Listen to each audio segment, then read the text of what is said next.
গার্লফ্রেন্ডের দেওয়া panjabi short, shirt, perfume ইত্যাদি, আস্তাগফিরুল্লাহ। এই প্রশ্নগুলো শেষে কে ঢুকে দিলেন? দেখেন ভাইরা, হাসির বিষয় না। বিয়ের আগে ছেলে মেয়েদের পারস্পরিক সম্পর্ক, সেটা কি হালাল না হারাম?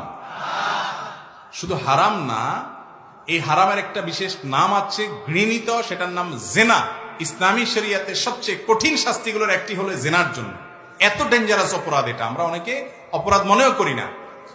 তো এরকম সম্পর্ক যদি আপনি করেন, সেই সম্পর্কের রসদ হিসাবে যত কিছু করবেন, আপনি হারাম সেখানে ইনভেস্ট করলেন, হারাম করার জন্য, হারাম কাজের জন্য যত টাকা ব্যয় করবেন, গ্রহণ করবেন, দিবেন, নিবেন, সময় দিবেন, এই সবগুলো হারামের মধ্যে পড়বে। খুব ডেঞ্জারাস একটা বিষয়। আজকাল আমাদের যুবকদের মধ্যে এই রোগ এত বেশি যে এটা থেকে পবিত্র পরিচ্ছন্ন যুবক পাওয়া কঠিন হয়ে গেছে। বাঁচার চেষ্টা করবো তো ইনশাআল্লাহ। আল্লাহ তাআলা আমাদের যুবক ভাইদেরকে হারাম থেকে বেঁচে থাকার তৌফিক দান করুন।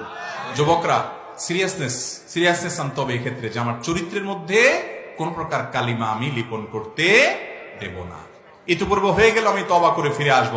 আল্লাহর জন্য ভালোবাসা এবং আল্লাহর জন্য ত্যাগ, এর আপনার স্বাক্ষর এই জায়গাটাতে রাখতে হবে যে আমি কাউকে ত্যাগ করব কার জন্য?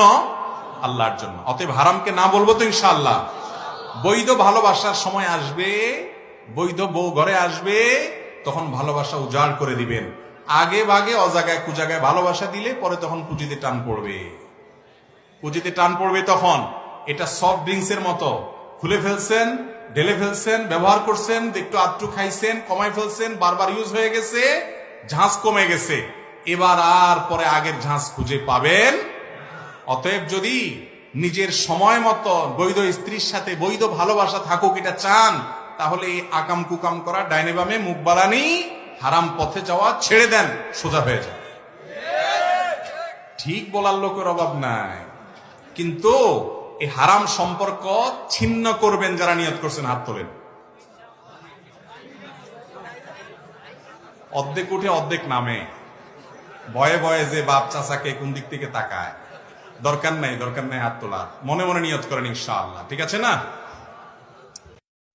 যদি তুমি জীবনে বরকত পেতে চাও, সম্মান পেতে চাও, হৃদয়ের প্রশান্তি পেতে চাও, জেনা, ব্যভিচার, যেটা প্রেম দিয়ে শুরু হয়, জেনা, ব্যভিচার, যেটা প্রেম দিয়ে শুরু হয়, নজরকে হেফাজত না করার কারণে, চক্ষুকে নিম্নগামী না করার কারণে, চোখ দিয়ে যেটা শুরু হয়, এটা তোমার শান্তি নষ্ট করবে, এটা তোমার এই শিথিলতা, হৃদয়ের সুকুন, প্রশান্তি, নীরবতা, এটাকে বলে কি, স্থায়িত্বটা নষ্ট করবে, স্থিরতা নষ্ট করবে এটা। ছোট ভাই, তোমার প্রতি আমার নসিহত, তুমি কে নীল পড়ছে, লাল পড়ছে, কে ছোট পড়ছে, কে বড় পড়ছে, তুমি এগুলা মেজারমেন্ট করার দরকার নাই। তুমি নিচে নজর রাখো, হাঁটো, তোমার এটা জানারও দরকার নাই আজকে তোমার সামনে দিয়ে কয়টা মেয়ে কি পড়ে গেছে তুমি দেখোই নাই। তুমি নিচে হাঁটো, যথাসম্ভব তুমি যতটুকু নিচে দেখে হাঁটা সম্ভব তুমি তোমার চোখকে হেফাজত করো। লজ্জাস্থান হেফাজত হবে, লজ্জাস্থান হেফাজত হলে তোমার হৃদয়ের প্রশান্তি নষ্ট হবে না ইনশাআল্লাহ। তোমার বোনের সাথে কোনো পুরুষ জিনা করুক, তোমার কেমন লাগবে? সে বলে আমি এই পুরুষটারে হত্যা করব। হত্যা করবা? ওকে, ডান। তোমার ঘরে মা আছে কিনা? আছে।